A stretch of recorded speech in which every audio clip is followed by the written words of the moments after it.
Salut à toutes et à tous, c'est Hubin de la chaîne L'Atelier du Moulin. Aujourd'hui on se retrouve pour une nouvelle vidéo sur cette chose. Cette chose, qu'est-ce que c'est? Je vous en ai parlé dans la dernière vidéo, si vous l'avez vu. En tout cas, si vous ne l'avez pas vu, je vous invite à le faire. C'est un moteur de Mona 4, donc la même Mona 4 que vous avez pu voir dans d'autres vidéos. C'est exactement le même moteur, c'est pas le sien, c'en est un que j'ai pour pièce. C'est un moteur que j'ai acheté pour son carter d'huile, parce que le mien sur la mienne était cassé. Et donc je l'ai acheté donc, pour le carter d'huile celui-là qui était nickel. Et donc c'est un moteur qui est complètement grippé, qui est tout rouillé comme on peut le voir. Et aujourd'hui dans cette vidéo, on va voir si un moteur grippé, est-ce que ça peut être sauvable? Et on va voir tout simplement si celui-là est sauvable. Donc là vous avez le bloc qui est monté donc, sur un porte-moteur qui permet de le tourner dans tous les sens et de pouvoir travailler dessus aisément. Et ce que je peux vous dire déjà, c'est que c'est un moteur qui ne doit pas avoir beaucoup de kilomètres. Alors pourquoi? Parce que quand j'ai démonté la boîte de vitesse, je me suis rendu compte que l'embrayage était dans un état quasi neuf, ce qui est rare. Alors peut-être qu'il a été changé, honnêtement j'y crois pas beaucoup. Et que le volant moteur avait très peu de marque et que le mécanisme d'embrayage était très beau lui aussi. Les dents du volant moteur sont pas abîmées, elles n'ont pas de pète, elles n'ont pas de marque d'usure. Et ça m'étonnerait que tout ça ait été changé durant la vie de cette voiture. Je pense que c'est un moteur qui est arrêté depuis très longtemps. Et donc je pense, au vu de l'état, en tout cas du côté volant moteur, je pense que c'est un moteur qui a peu de kilomètres. On ne peut pas vraiment le savoir, même si avec l'état de la régule des paliers, on va pouvoir vite se rendre compte si le moteur est mort ou pas. Déjà, on va essayer de le faire tourner, parce que il est grippé. Alors ça, je vous l'avais pas vu, mais j'ai donc démonté la culasse. Il y a plusieurs mois de ça, j'ai eu beaucoup de mal à sortir l'arbre d'allumeur, qui était coincé dans son axe. Et donc la culasse là, elle est juste tenue par deux vis, hein, elle s'enlève comme ça. Et plusieurs fois, toutes les semaines, toutes les 2 semaines, je mettais du WD-40, toutes sortes d'huile, du liquide de frein dans les cylindres pour essayer de dégripper les pistons. Donc on va voir si toute cette tambouille a fait effet, sachant que à chaque fois au bout de quelques semaines, il n'y avait plus rien dans les cylindres, donc les segments doivent être collés ou alors ils sont plus étanches. En tout cas, lui, il a réussi à descendre en bas, puisqu'il y en avait en bas, tout ça. Donc voilà, on va pouvoir faire un topo sur ce moteur-là et voir s'il y a un moteur grippé, bah, qu'est-ce que ça a dans le ventre et qu'est-ce qu'on peut en tirer. Alors évidemment, ce moteur-là, ça ne sera pas l'unanimité de tous les moteurs, mais ça donnera déjà une petite idée. Et aussi, je voulais vous remercier pour la dernière vidéo. J'ai eu de très bons retours. Vous avez été nombreux à la visionner et nombreux à vous abonner. Alors je vous en suis très reconnaissant. C'est vachement sympa pour quelqu'un comme moi qui n'est pas du tout habitué à faire des vidéos et qui n'en fait pas beaucoup, d'avoir des retours comme ça. Donc c'est super cool, je suis super content. Donc voilà, bah, j'espère que celle-ci vous plaira tout autant. J'attends vos retours, n'hésitez pas. Si vous avez des idées de vidéos ou quoi que ce soit, n'hésitez pas à me le dire dans les commentaires parce que j'en tiens compte. Et j'essaierai d'en tenir encore plus compte dans le futur. Voilà, donc pour aujourd'hui, ça sera ce moteur-là. On va voir ce qu'on peut en faire. Il ne démarrera pas dans cette vidéo, hein. Oh là là, non. Et on va faire un topo sur ce moteur-là. Un petit démontage complet. Et puis je vais vous accompagner tout le long. On va regarder ça ensemble. Qu'est-ce qu'on peut tirer de ce moteur-là. Allez, à tout de suite. Déjà, ce moteur, c'est un moteur à soupape latérale. Donc c'est une technologie aujourd'hui qu'on retrouve de moins en moins. Les seuls endroits vraiment où on va en retrouver, ça va être dans tout ce qui est matériel de équipement pour le jardin, tout simplement.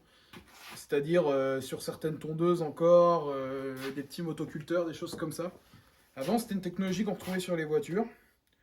Le fameux flathead américain. Et ben en fait, c'est ni plus ni moins qu'un moteur à soupape latérale.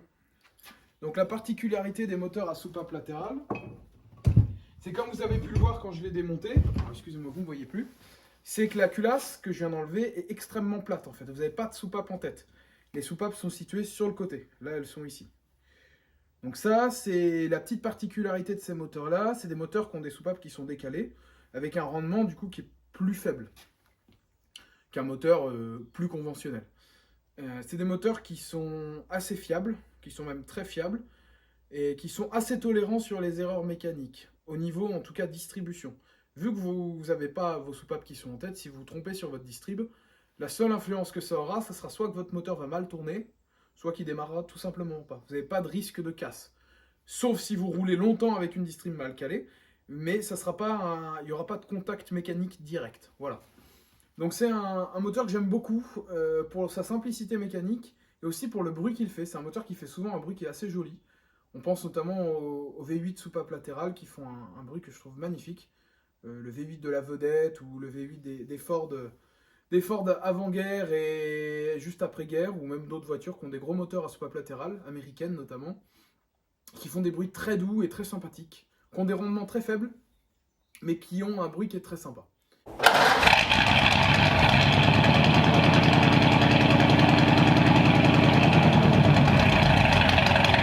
C'est souvent des voitures assez coupleuses d'ailleurs, mais qui prennent pas de tours. Là on est sur un moteur qui, au régime maximum, prendra environ 2200 tours. Donc c'est un régime moteur qui est faible. Mais c'est pas ce qu'on lui demande, voilà, tout simplement. Donc là, comme vous pouvez le voir, je vais vous montrer un petit peu plus proche. Donc, je viens d'enlever la culasse. Et donc on a les pistons qui sont pas terribles, avec beaucoup de saleté dessus. Pareil dans les conduites d'eau, ça fait un peu comme le moteur René pour ceux qui ont vu la vidéo. Donc voilà, là le joint de culasse évidemment il est complètement mort. Il a pris quelques coups aussi, notamment lors de l'extraction de la culasse. J'ai dû faire levier parce qu'elle était trop grippée. Donc voilà, de toute manière il est mort et il sera changé. Voilà. Donc faut faire attention quand même, c'est un joint cuivre à amiante, donc à pas trop respirer ça, c'est pas très bon. Donc voilà. Donc là vous avez vos 4 pistons, et donc les 4 qui sont dans les 4 cylindres. Donc on va continuer un petit peu le travail. Hop, on va faire un coup d'aspi, on va mettre ça propre.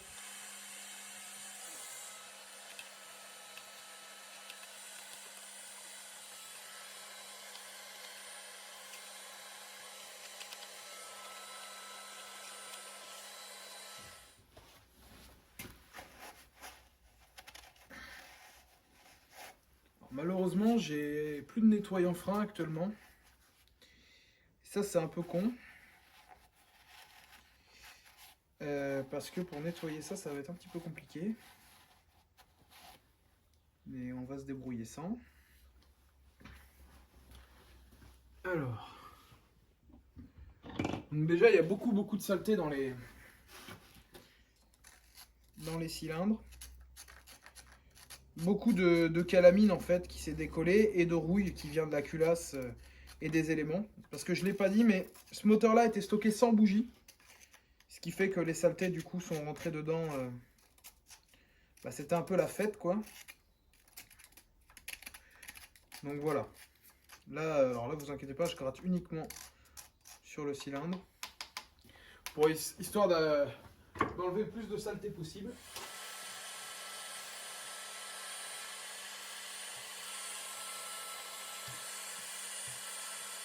Tiens, côté là, toi.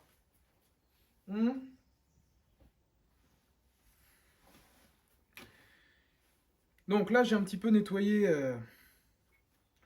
les cylindres. Donc bon, de toute manière, on va pas pouvoir faire grand chose ici, à part chauffer plus tard. On va retourner le moteur.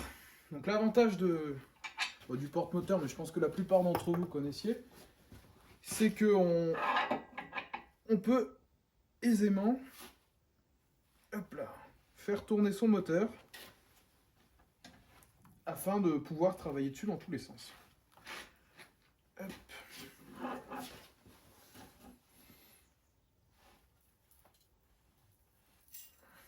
Donc là, évidemment, il y a toutes les saletés du bloc qui tombent. Mais c'est pas grave.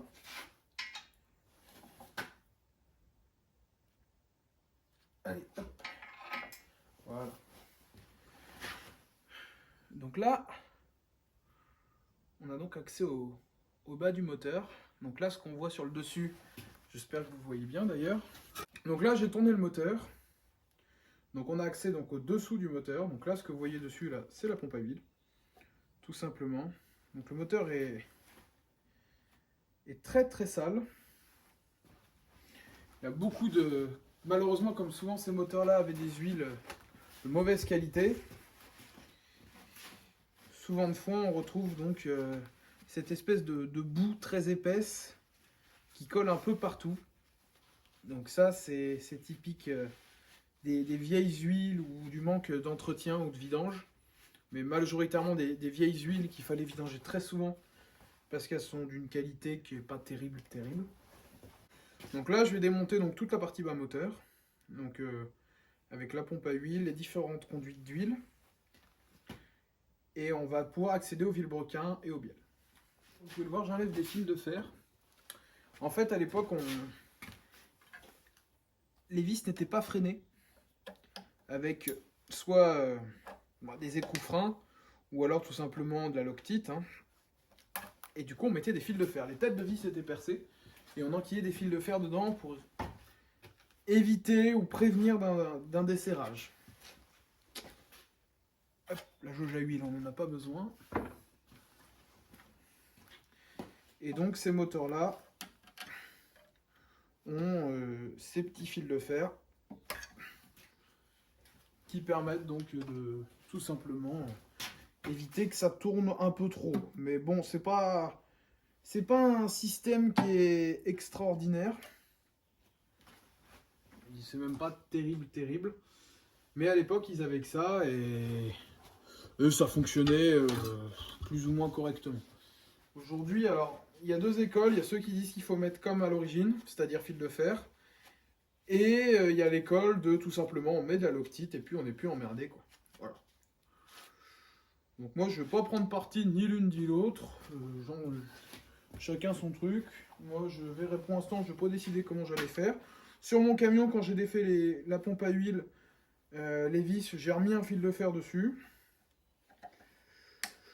Voilà. Mais j'ai pas forcément pensé à la loctite sur le coup. Et je vais pas vous mentir que la loctite, ça marche très bien. Après, même si vous êtes maniaque, vous pouvez faire les deux. Vous pouvez mettre de la loctite. Enfin, par loctite, j'entends du frein filet, bien sûr. Pas juste de la super glue loctite. Hein.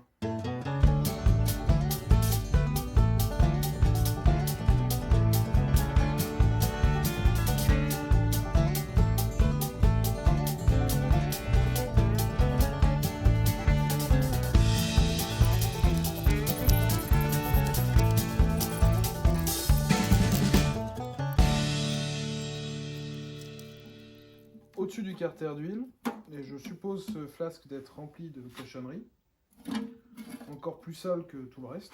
Hop. Et il faut le retirer pour pouvoir accéder aux doses de vis de pompe à huile. Voilà. Donc là, vous voyez ce qui était dans le fond du flasque. Beaucoup de rouille et de débris sales en tout genre. Des choses qu'on se serait bien passé de voir. Pas tant de boue que ça. Je suis assez étonné. Donc ça, c'est plutôt bon signe. Cette merde-là, ça vient probablement de toutes les années de non-utilisation du moteur. Mais pour le moment, c'est bien. Honnêtement, je m'attendais à... C'est dégueulasse, mais je m'attendais à bien pire. J'ai vu beaucoup bien pire. Donc voilà. Donc ça, c'est déjà un super point. La question maintenant, c'est de où ranger ces trucs parce que tout est très gras et très dégueulasse. Et malheureusement, j'ai oublié mon nettoyant frein. Enfin, j'ai plutôt oublié d'en racheter.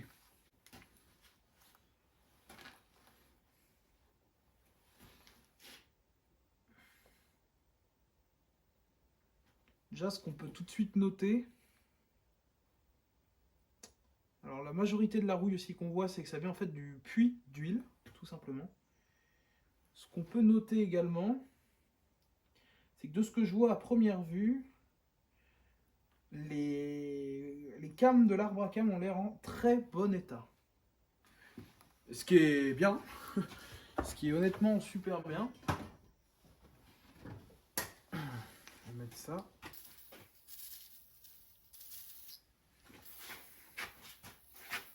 Alors ça, c'est un super dégrippant. J'en mets du coup sur les chapeaux de bielle pour essayer de les décoller un peu, sur les paliers de vilebrequin. Là, pour l'instant, j'ai pas accès au cylindre. En fait, il y a une plaque dans le fond. Une plaque qui les empêche de sortir.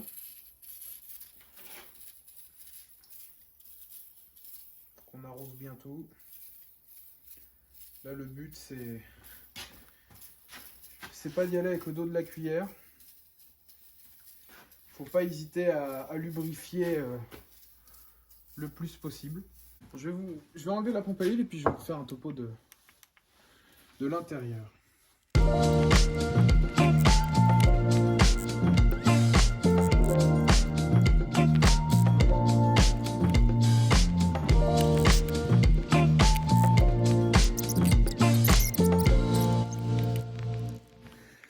Donc là, comme vous pouvez le voir, c'est le bas de mon moteur vu à l'envers. Donc c'est assez gras, hein, mais ça c'est normal.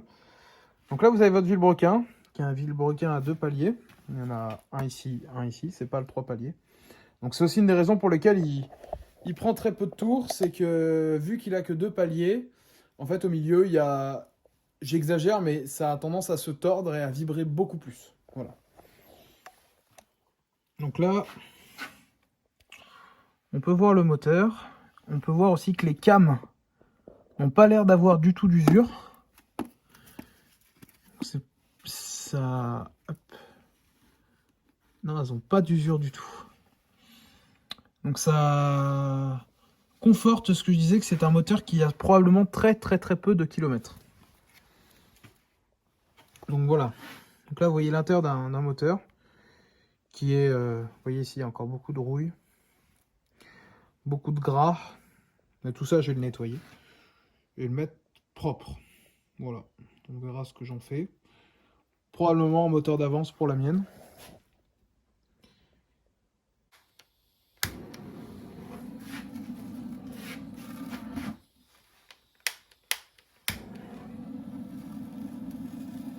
Donc là, ce que je fais, c'est que je chauffe, mais pas trop, les paliers.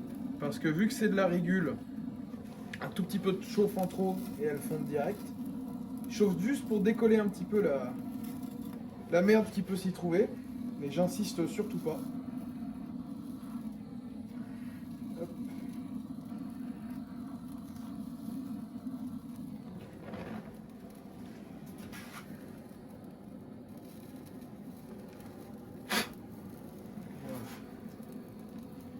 Voilà.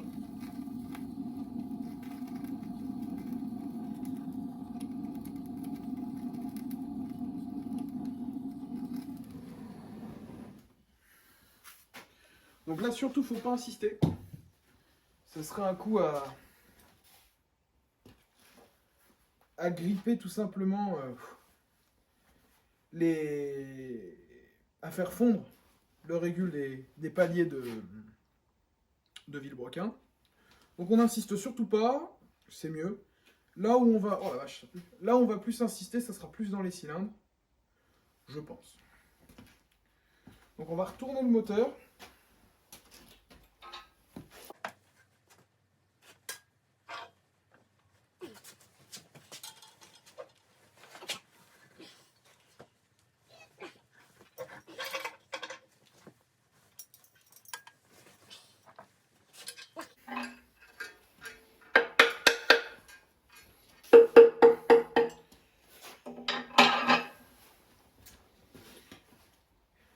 Donc là, on n'hésite pas à arroser le dégrippant. Mon truc, il est encore plein, mais il a quasiment plus de gaz. Alors c'est assez embêtant.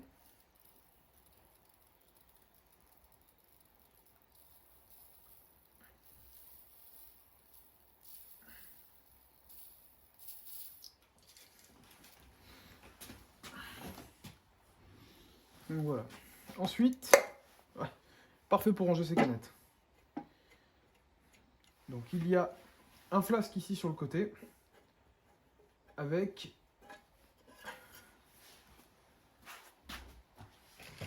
donc ça je l'avais déjà démonté en fait, il y a longtemps. Là ici vous avez tous vos poussoirs de soupape. Hop. Je vais amener le moteur un petit peu par là. Comme ça vous verrez mieux. Donc ici, vous avez donc tous vos poussoirs de soupape.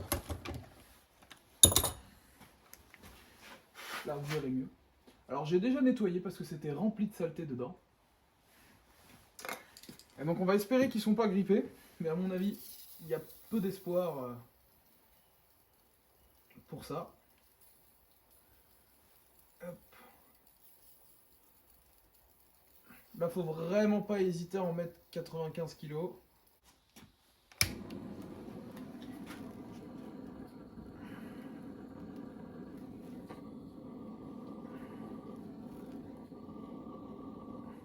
Donc là, ce que je fais, c'est que je chauffe tout simplement les axes de soupape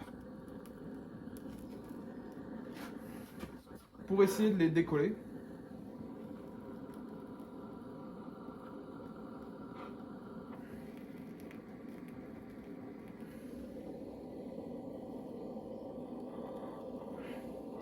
Alors je chauffe pas l'axe en lui-même, hein, j'essaie de chauffer autour justement pour dilater un petit peu le métal.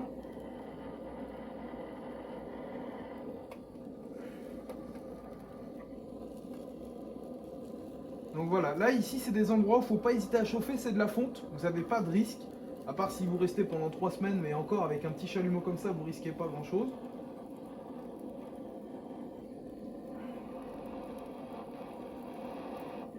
Donc là, il ne faut pas hésiter à bien chauffer.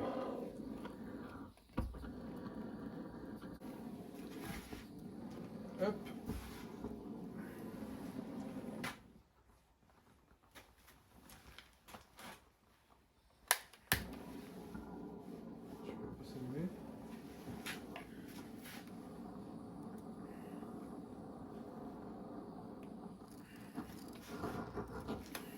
Donc là c'est un bloc en fonte, hein. Vous pouvez chauffer, vous pouvez y aller. Les blocs en alu, c'est beaucoup plus délicat. Il faut éviter de trop chauffer. D'ailleurs, il faut normalement même pas chauffer. Du moins, avec un décapeur thermique, pourquoi pas, mais avec un chalumeau comme ça, c'est quand même dangereux. Donc là, le but vraiment de la chauffe, c'est de dilater et de décoller. Là, par exemple, ça peut décoller les segments et dilater très légèrement votre cylindre et faire en sorte que ça puisse se dégripper. Donc là, ensuite,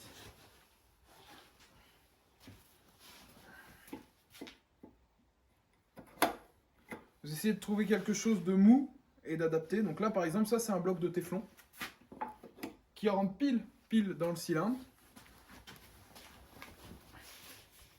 Alors, il faut éviter de taper comme un bourrin, hein. Faut pas casser le piston ni rien. Mais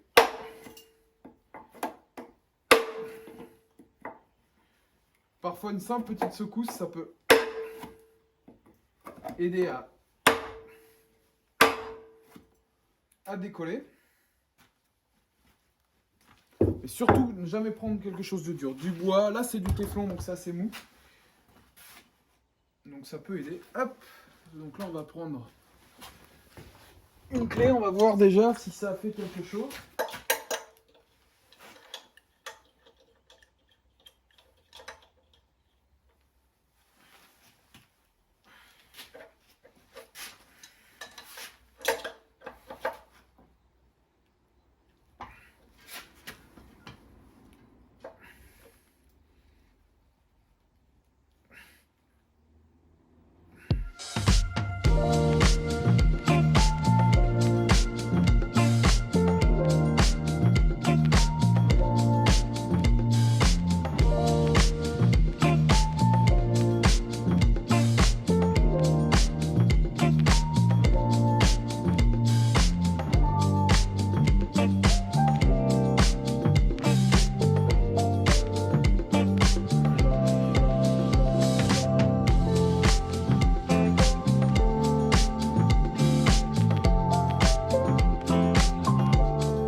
Bon, de retour.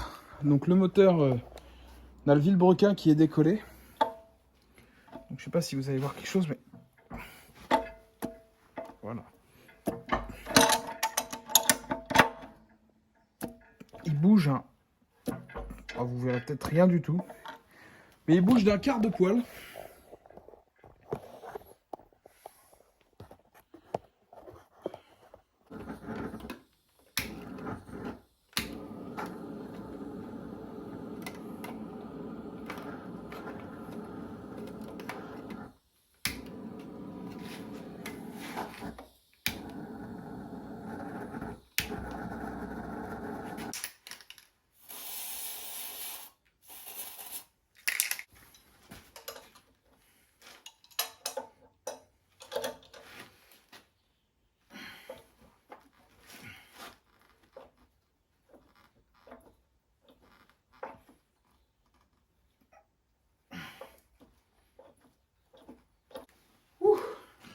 Tenez, regardez.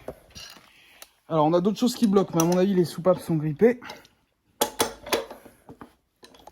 Regardez bien. Vous les voyez? Ils bougent.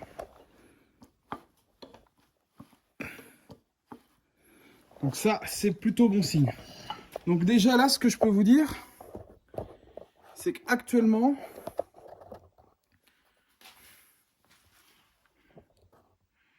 les 4 cylindres sont dégrippés, du moins en partie.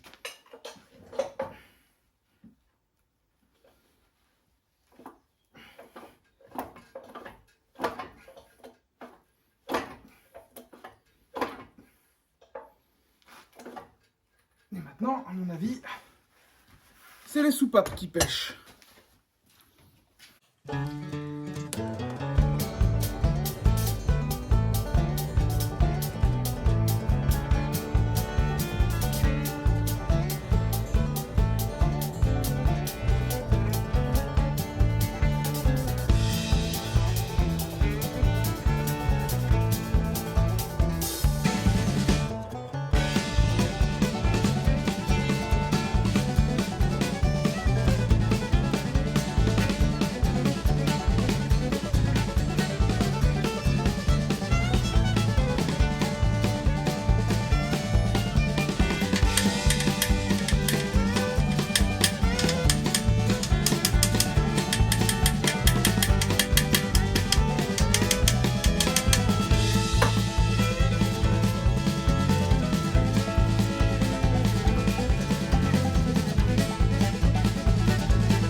Donc oui, débloquer un moteur, il y a aussi une part de hasard, hein. Parfois on casse des pièces. Alors, beaucoup de gens qui conseillent de surtout pas taper, sauf que des fois, il faut bien quand même forcer.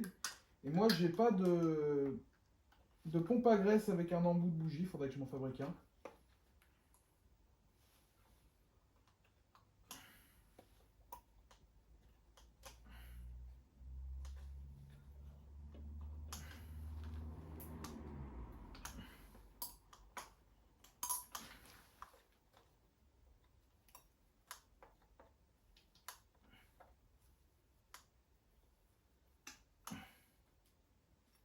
Donc là, vous avez des passages de lubrification. Pas hésiter à charger dedans comme pas possible.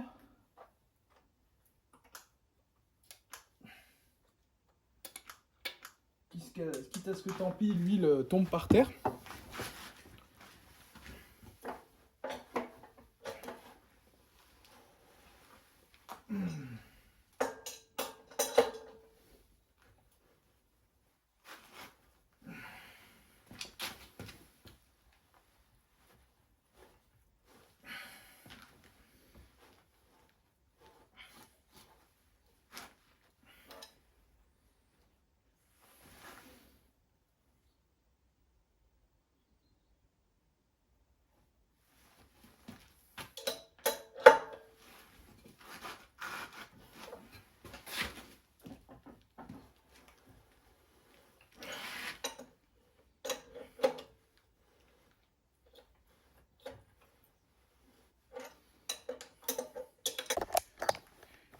Bon, résultat des courses.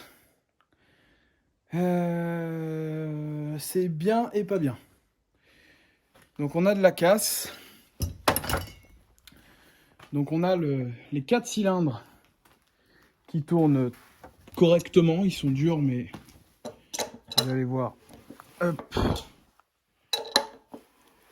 Ils tournent.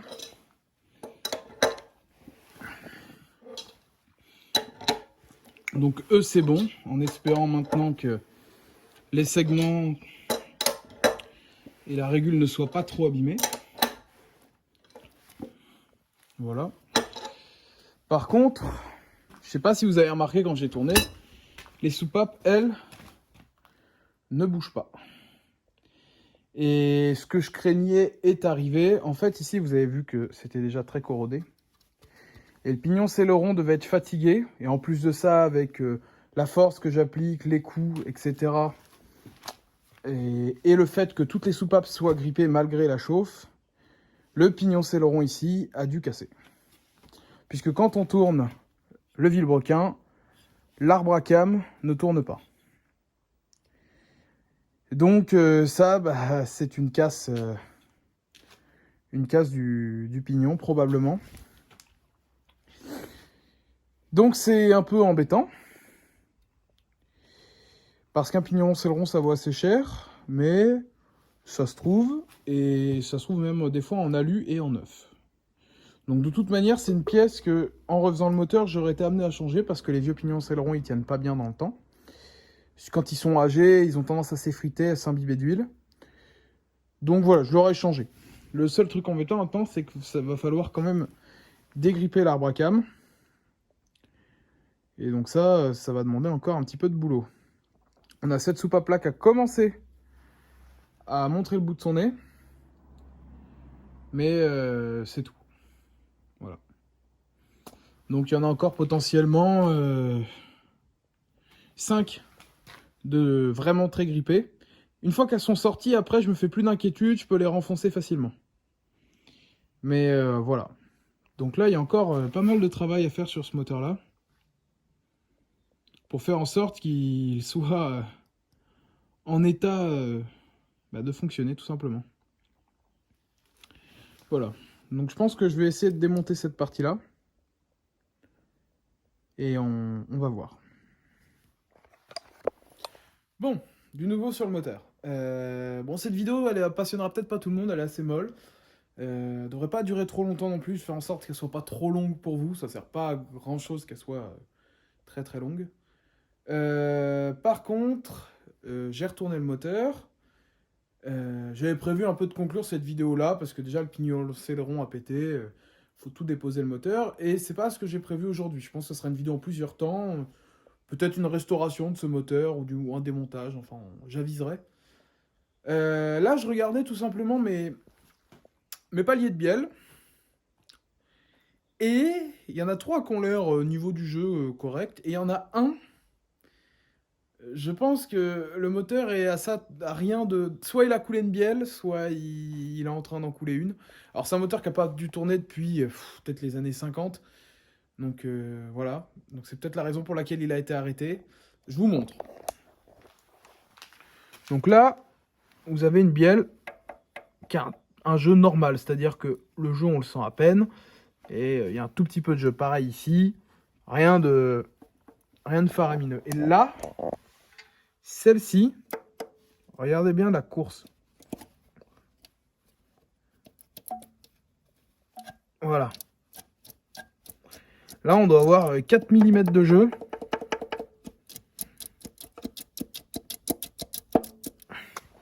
Donc là, ça, c'est mort.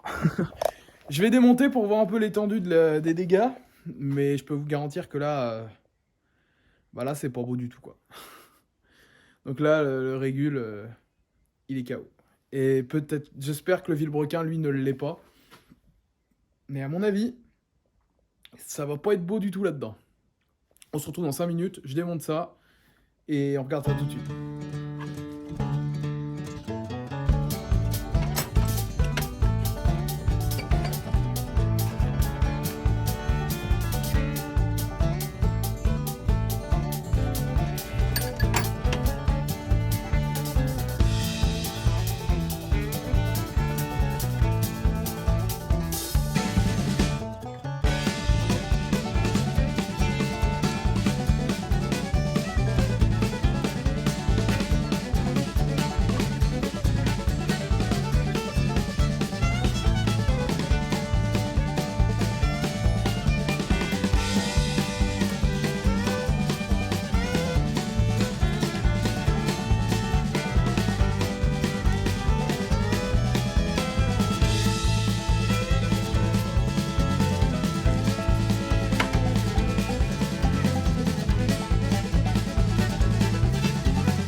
J'ai démonté 2 paliers.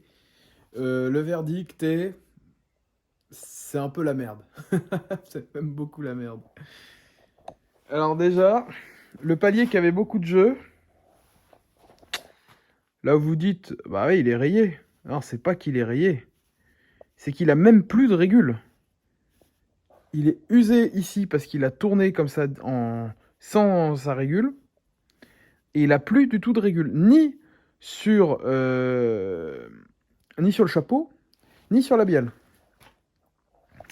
Et comme vous pouvez le voir, là, le vilebrequin, il est massacré.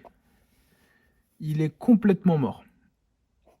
Ou alors, faut passer à l'usinage, mais là, ça va être chaud. Et alors, la régule à côté, donc c'est ce palier-là, où là, le vilebrequin est pas beau, mais il est quand même moins pire. Là, la régule, elle est très belle, elle aussi. Elle est toute pourrie. Enfin, très belle, c'est façon de parler, hein, c'est pour rire. Elle est massacrée, elle aussi. En fait, le moteur, il est rincé. Fallait s'en douter, mais à ce point-là, c'est quand même beau, quoi. Voilà. Bon, on se retrouve pour conclure et puis voilà. À tout de suite. Bah, le résultat des courses, il est pas beau, hein. On a un moteur qui est rincé. On va dire les choses telles qu'elles sont. Le moteur est rincé. Au niveau des pistons, il a peu d'usure. Enfin, en tout cas, des cylindres. Par contre, niveau embiellage, j'ai démonté 2 bielles. Enfin, 2 paliers de bielles, puisque les bielles, je les ai laissées dedans. Les 2 sont mortes. Une a coulé, il n'y a plus de régule, ni sur la bielle, ni sur le chapeau de bielle. Il n'y a plus rien en régule. Ça a même un petit peu limé la bielle. Et sur l'autre, la bielle, à part en morceaux, elle s'effrite complètement, elle est complètement naze. Il y a des impacts dessus, que ce soit sur le chapeau, et alors là, sur la bielle en elle-même, on voit même plus les marques, elle est complètement morte.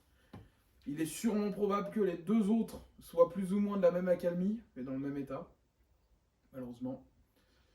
Donc voilà, on est sur un moteur qui est hyper rincé. Il a ça d'être mort. En plus de ça, on a un pignon céleron qui a pété. Un peu de ma faute peut-être, oui, mais il devait être bien fatigué aussi quand même. Un pignon céleron, ça a un coût quand même, hein. On en trouve en neuf, mais c'est un petit prix quand même. Alors, j'avais prévu peut-être de refaire ce moteur-là d'avance pour ma Mona 4, pour avoir un moteur refait, prêt à péter d'avance. Maintenant, la question c'est plutôt, est-ce que je remets le bloc propre et j'ai un bloc refait, ou est-ce que je refais tout le moteur, ou est-ce que je le garde uniquement pour les pièces? Et ça, moi, je sais pas. J'ai le temps de réfléchir, hein. La Mona 4, pour l'instant, elle n'est pas terminée, le moteur se comporte pas trop mal dessus. Eh ben, t'étais là, toi? Bah ouais, viens me voir, viens dire au revoir. Ah ouais, mon chien.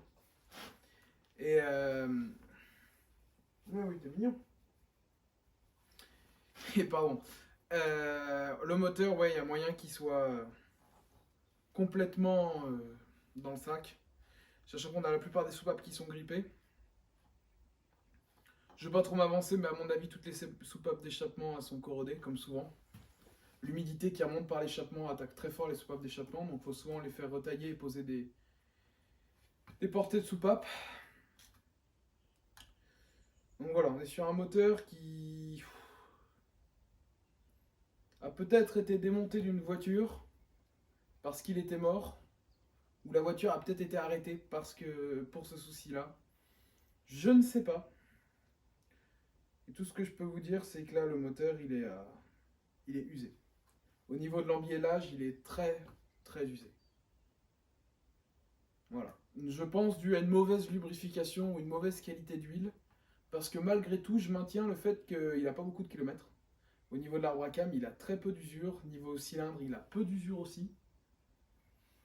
Et la partie où le vilebrequin n'est pas trop abîmé n'est pas si usé que ça. Donc je pense que c'est un moteur qui a peu de bornes, mais qui a une très mauvaise lubrification ou un mauvais entretien, ou un défaut tout simplement. Voilà, c'est tout ce que je peux dire pour ce moteur-là. Est-ce que je suis déçu? Pas vraiment, parce que je m'attendais à ce qu'il soit pas neuf, et je m'attendais aussi à ce que la régule soit pas terrible non plus. Voilà. Donc bon. Sur ce, c'en est tout pour cette vidéo et pour ce moteur-là. Vous le reverrez peut-être dans une autre vidéo. Peut-être que je le restaurerai, peut-être pas, je ne sais pas, je vais rien vous promettre. En attendant, il va retourner dans un coin.